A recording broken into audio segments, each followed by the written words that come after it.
Di tepi sungai Nil, berdiri sebuah kota yang telah menyaksikan naik turunnya peradaban selama lebih dari 1000 tahun.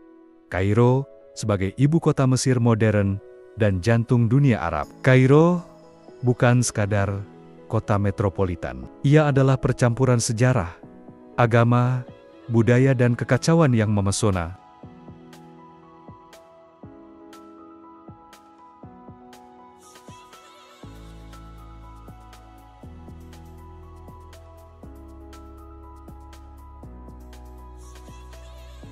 Di pagi hari, Kairo terbangun bukan oleh lonceng jam, tapi oleh denting cahaya yang menyapu permukaan sungai Nil. Embun pagi mengambang pelan di atas air yang tenang, seolah masih menyimpan rahasia ribuan tahun sejarah. Sungai ini bukan hanya jalur air, ia adalah nadi. Ia adalah ibu. Ia adalah alasan mengapa Kairo ada.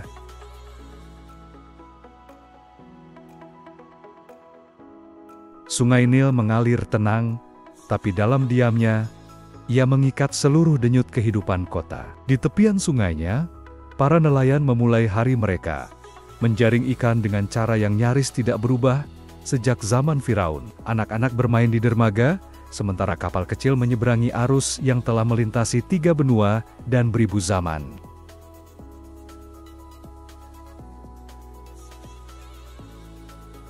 Bagi penduduk Kairo, Nil bukan sekadar pemandangan, ia adalah rutinitas, sumber minum, jalan transportasi, inspirasi para penyair, dan kadang, ia juga menjadi batas antara kekayaan dan kemiskinan. Di satu sisi, hotel mewah dan taman kota membentang anggun. Di sisi lain, pemukiman kumuh menempel rapat, menggantungkan harapan pada air yang keruh, tapi tetap memberi.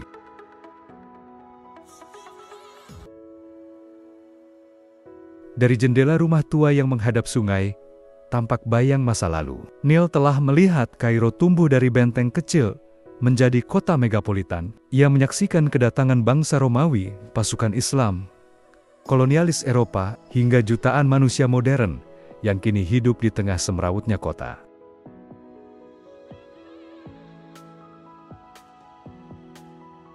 Di malam hari, sungai Nil memantulkan cahaya lampu kota, menciptakan ilusi keabadian, seolah meski Kairo berubah, mengeluh, dan bertumbuh, Nil tetap sama, diam, tapi hadir, laksana hati yang tetap berdetak di tengah tubuh yang terus menua.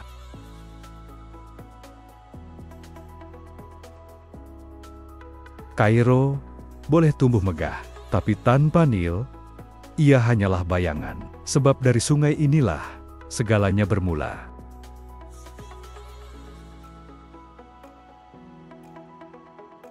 Di ufuk barat, Kairo, berdiri bayangan raksasa yang tak pernah runtuh oleh waktu. Piramida Giza, dibangun lebih dari 4.500 tahun yang lalu. Mereka bukan sekadar batu yang ditumpuk. Mereka adalah keajaiban, tanda tanya abadi, yang menantang logika dan menembus batas generasi.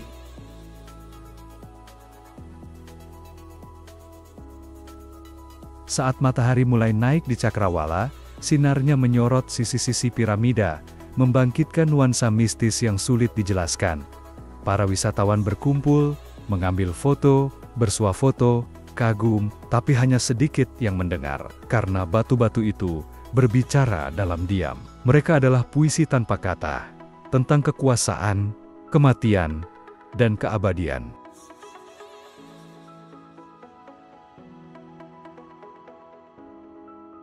Meski lokasinya terpisah dari pusat Kairo modern, piramida seakan hadir dalam kehidupan kota setiap hari. Mereka muncul di uang kertas, dalam iklan turis, dalam ingatan kolektif bangsa. Bahkan warga Kairo yang tak pernah ke Giza, tetap merasa bahwa piramida adalah bagian dari mereka. Seperti nama keluarga yang tak pernah dilupakan.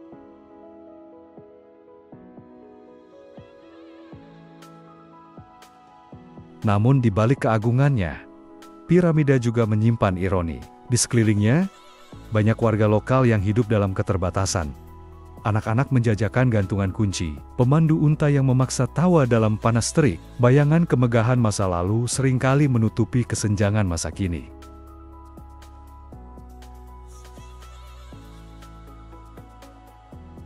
Dan sekarang, mereka tetap berdiri, diam tapi dominan, memandang ke arah Kairo dari kejauhan, seakan mengingatkan kota itu bahwa zaman bisa berganti, raja bisa mati, bangunan bisa runtuh, tapi warisan akan bertahan jika dibangun dengan keyakinan yang melampaui ambisi manusia biasa.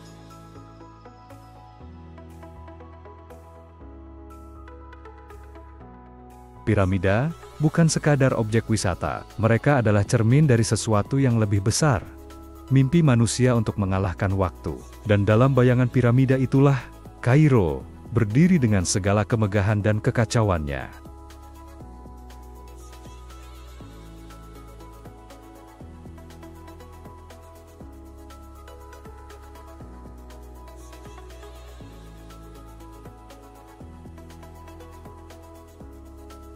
Kairo, seperti banyak kota besar dunia, tidak lahir dalam semalam. Ia bukan kota yang tiba-tiba muncul, melainkan hasil dari lapisan demi lapisan sejarah yang menumpuk, bergeser, dan membentuk wajah yang kita kenal hari ini.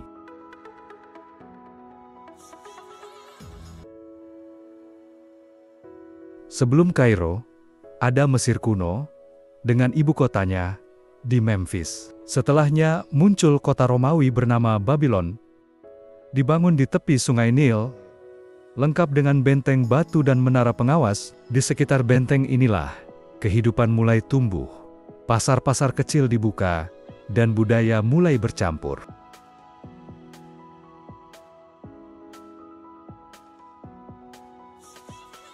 Namun titik kelahiran resmi Kairo dimulai pada tahun 969 Masehi, saat dinasti Fatimiyah kelompok Syiah, Ismailiyah, dari Afrika Utara datang, dan mendirikan kota baru bernama Al-Qahirah, sang penakluk.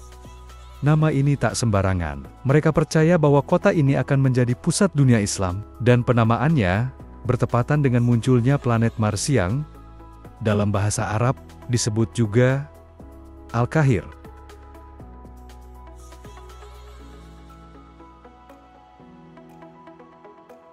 Kota ini dibangun dengan perencanaan.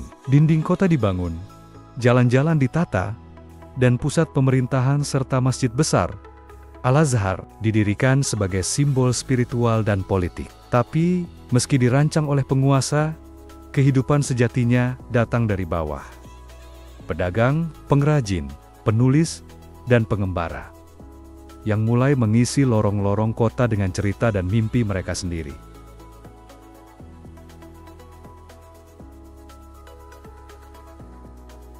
Tak butuh waktu lama, hingga Kairo meledak dalam pertumbuhan. Ia menjadi pusat perdagangan antara Afrika, Timur Tengah, dan Asia. Tempat karavan dan kapal bertemu. Tempat budaya bertabrakan dan berbaur. Dalam waktu kurang dari 2 abad, Kairo mengalahkan kota-kota besar lain seperti Baghdad dan Cordoba dalam pengaruh politik dan intelektual.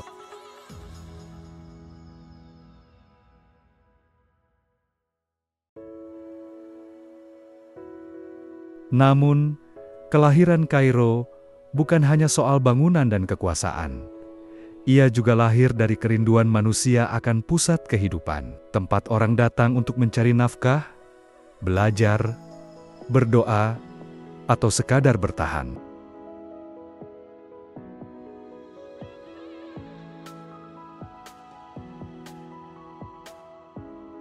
Kairo lahir bukan karena satu orang, tapi karena ribuan kaki yang berjalan bersamanya, sejak 1000 tahun yang lalu hingga hari ini.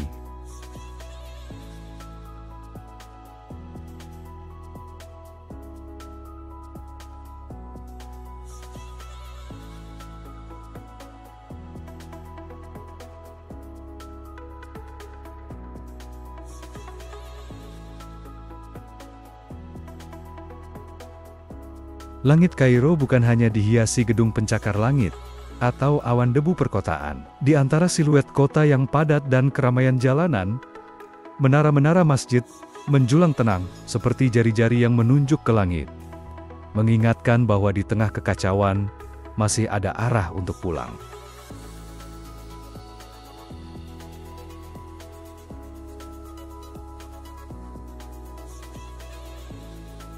Julukan kota seribu menara bukanlah pujian kosong. Dari ujung timur ke barat, dari distrik tua hingga kawasan modern, masjid dan menaranya mendominasi cakrawala. Setiap waktu salat, azan berkumandang bersahut-sahutan, menggetarkan udara kota, dan menyatukan jutaan hati dalam satu panggilan yang sama.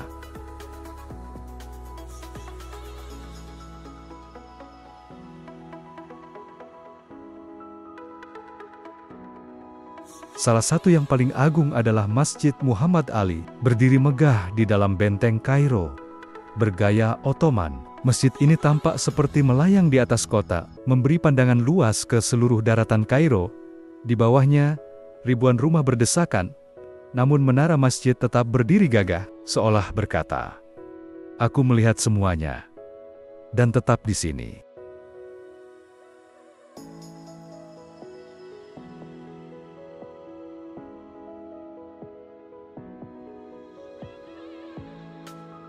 Lalu ada Masjid Sultan Hasan, masterpiece arsitektur abad ke-14, yang dibangun dengan batu besar dan keberanian yang bahkan melebihi masjid-masjid modern. Di dalamnya, gema suara terasa seperti bisikan masa lalu, ketika sultan dan ulama berkumpul, dan ilmu pengetahuan lahir bersama doa.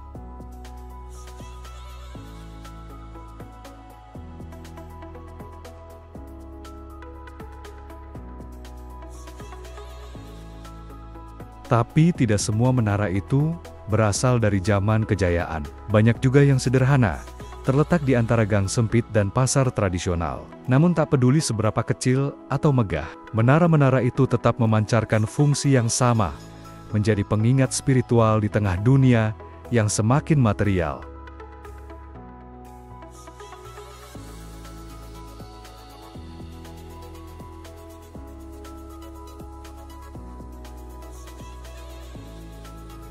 Kairo bukan hanya kota muslim terbesar di Afrika, ia adalah arsitektur hidup dari keyakinan, di mana spiritualitas bukan disembunyikan di balik tembok, tapi ditampilkan secara nyata di tengah lalu lintas, di samping toko kelontong, bahkan di atap rumah warga.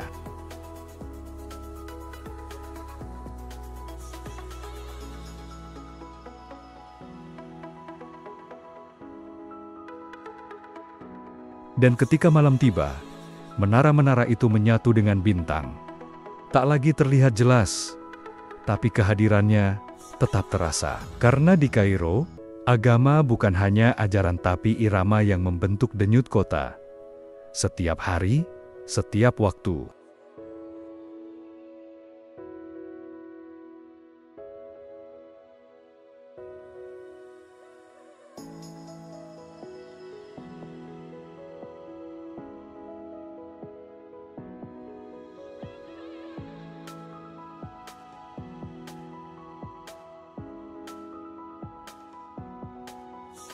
Kairo adalah kota Arab, tapi jejak Eropa membekas di dinding-dindingnya.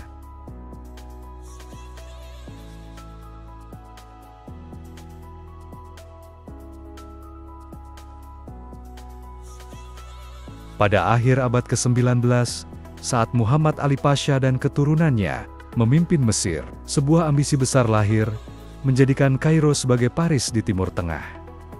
Modernisasi pun dimulai, jalan-jalan lurus, bergaya Haussmann dibuka, bangunan bergaya Art Deco, neoklasik dan Belle, Pohok bermunculan, toko-toko, bioskop dan teater berdiri berdampingan dengan masjid-masjid tua.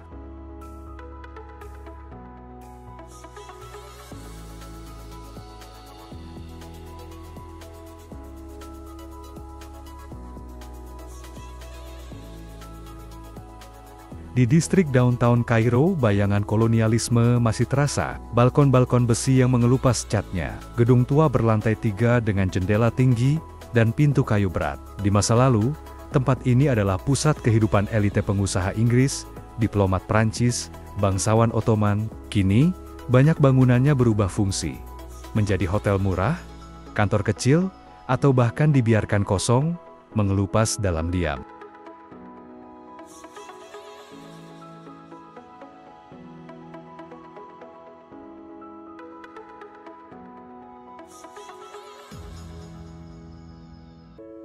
Kairo kala itu adalah kota kosmopolitan. Orang Italia membuka toko roti.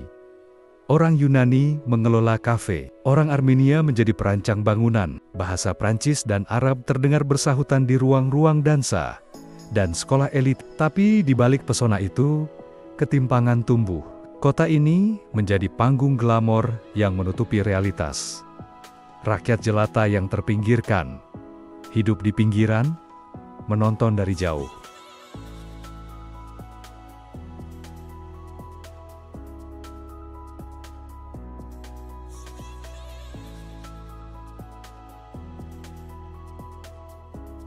Penjajahan Inggris atas Mesir sejak 1882 memperkuat ketimpangan itu.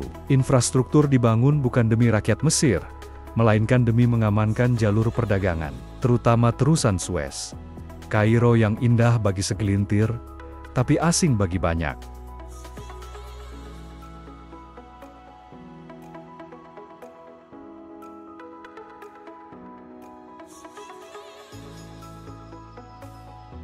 Namun setelah revolusi 1952 dan nasionalisasi aset asing oleh Gamal Abdel Nasser, wajah kota berubah. Banyak keluarga Eropa meninggalkan Mesir.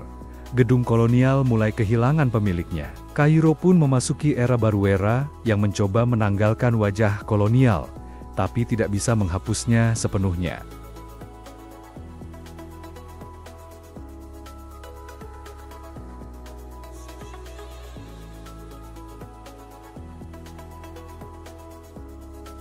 Hari ini, jejak itu masih ada dalam wujud bangunan yang berdebu, jalanan yang bernama asing, atau gaya arsitektur yang tidak sepenuhnya Arab. Kota ini menua, tapi ingatannya panjang, dan dalam ingatan itu tersimpan pertanyaan besar. Bisakah kita berdamai dengan warisan kolonial tanpa membiarkan diri dikendalikan olehnya?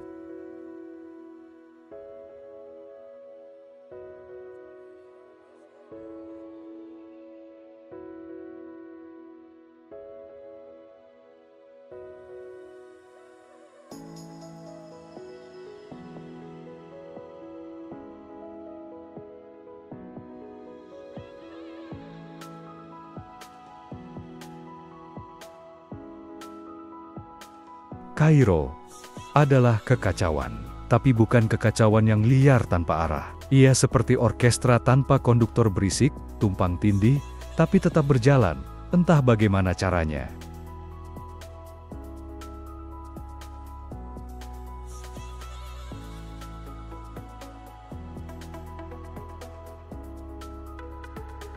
Lalu lintasnya adalah legenda. Klakson menjadi bahasa sehari-hari.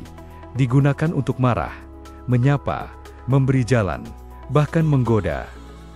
Lampu lalu lintas terkadang hanya ornamen, tapi di tengah kekacauan itu ada ritme yang tak tertulis, dipahami diam-diam oleh jutaan pengemudi dan pejalan kaki.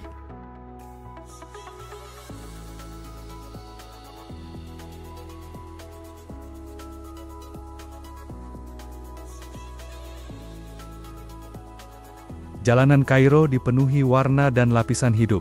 Mobil tua yang nyaris runtuh, toko kelontong yang berdempetan, pedagang kaki lima yang menjual jus tebu dan falafel, anak-anak yang berlarian di selagang sempit, dan bangunan tinggi yang menjulang di samping reruntuhan arsitektur kolonial. Segalanya tumpang tindih, tapi semua tetap hidup.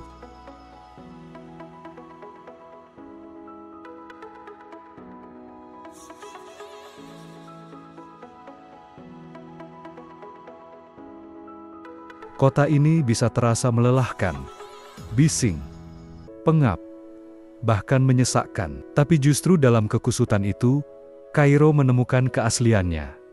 Kota ini tidak berpura-pura sempurna. Ia tidak disterilkan oleh ketertiban semu. Ia menunjukkan wajahnya yang penuh debu, peluh, dan semangat bertahan hidup.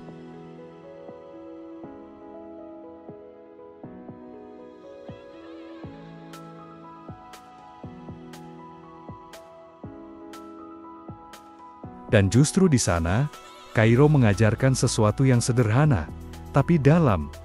Manusia bisa hidup Dalam ketidaksempurnaan, bisa tertawa di tengah tekanan, bisa saling membantu, meski tak saling kenal, bisa menemukan keindahan dalam hal-hal yang, dari luar, tampak seperti kekacauan.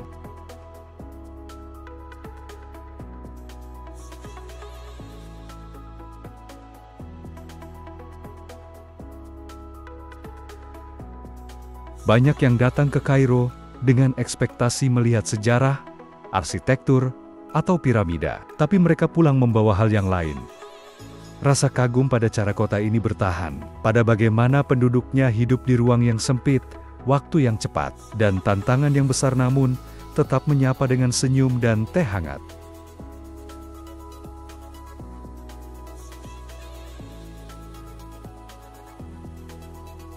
Kairo tidak rapi, tapi ia nyata. Ia tidak bersih, tapi ia jujur. Dan mungkin, di dunia yang semakin teratur tapi kosong, kekacauan Kairo justru terasa manusiawi.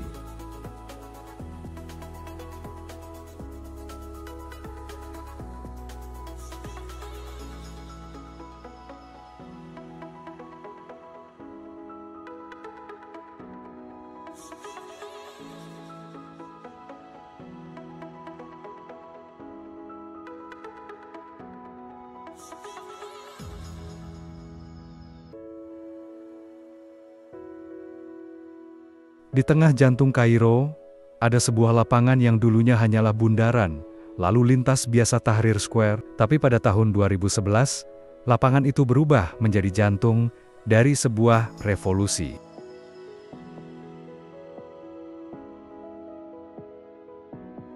Jutaan pasang mata di dunia menyaksikan, lewat layar televisi dan media sosial, bagaimana rakyat Mesir tua, muda, pria, wanita berkumpul di alun-alun itu.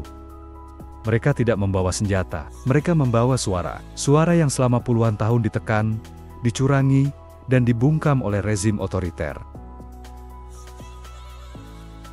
Huriyah, teriak mereka. Kebebasan.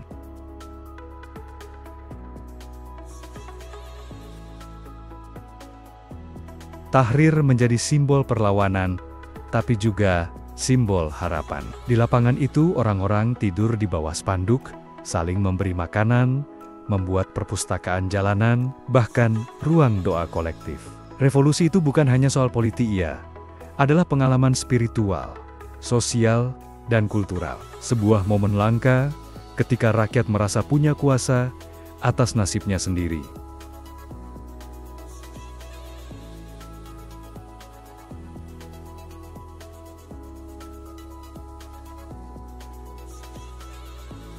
Tahrir menjadi simbol perlawanan, tapi juga simbol harapan. Di lapangan itu, orang-orang tidur di bawah spanduk, saling memberi makanan, membuat perpustakaan jalanan, bahkan ruang doa kolektif. Revolusi itu bukan hanya soal politik, ia adalah pengalaman spiritual, sosial, dan kultural. Sebuah momen langka ketika rakyat merasa punya kuasa atas nasibnya sendiri.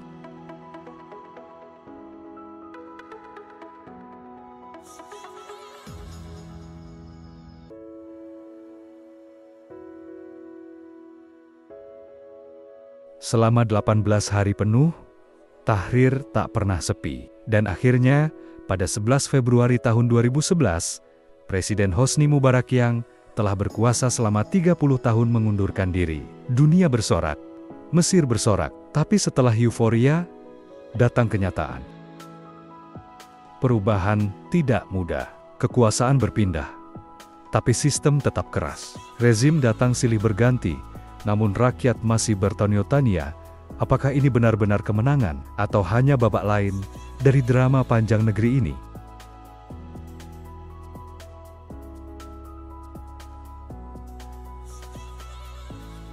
Kini, jika kita berdiri di Tahrir, kita akan melihat bangunan tua yang penuh cerita. Monumen revolusi, pos polisi, dan deretan kendaraan yang kembali memenuhi jalan.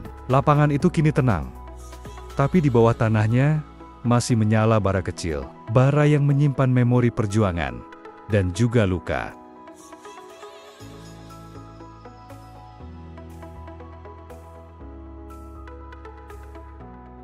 karena revolusi bukan akhir. Ia hanya titik balik, dan Kairo dengan segala luka dan harapannya terus melangkah. Tidak pasti, tidak sempurna, tapi tidak pernah sepenuhnya menyerah.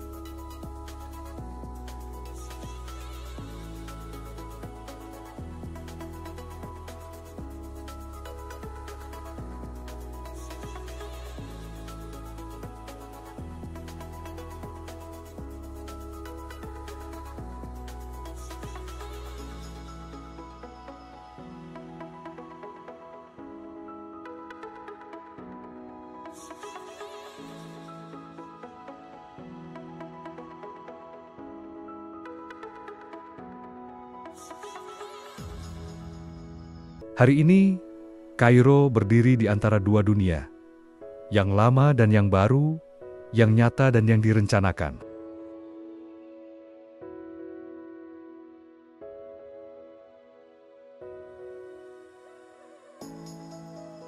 Di satu sisi, kota ini masih bergelut dengan masalah lama. Kepadatan penduduk yang melonjak, infrastruktur yang kewalahan, polusi, kemiskinan, dan tekanan sosial yang tak kunjung reda. Lebih dari 20 juta jiwa tinggal di dalam dan sekitar Kairo, menjadikannya salah satu kota terpadat di dunia. Mereka berebut ruang, waktu, dan harapan.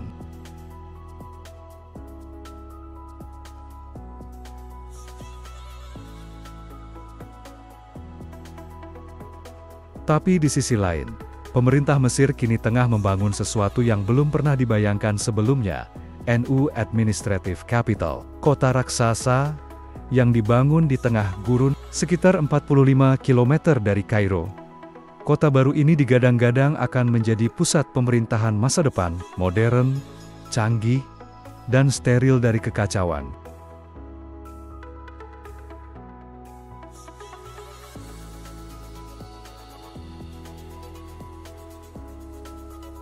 Namun, banyak yang bertanya-tanya, apakah ini solusi atau pelarian?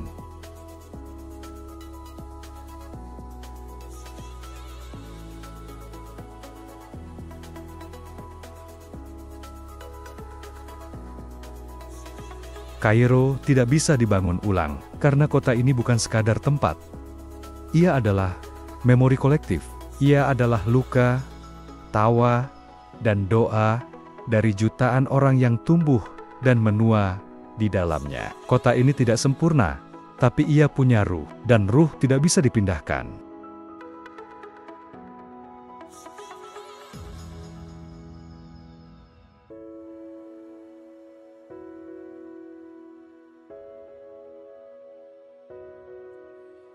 Yang hari ini membedakan Kairo dari kota besar lain bukanlah teknologinya, tapi kemampuannya untuk bertahan meski dunia berubah cepat. Di Kairo, modernitas tidak menghapus sejarah. Ia hidup berdampingan dalam konflik, tapi juga dalam harmoni yang aneh.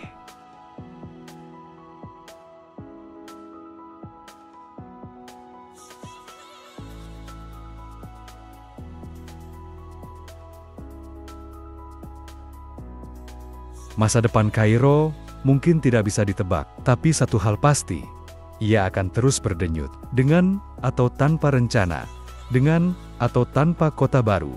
Kairo akan tetap menemukan cara untuk hidup, karena kota ini bukan dibangun oleh tangan kekuasaan, tapi oleh jutaan tangan rakyatnya sendiri.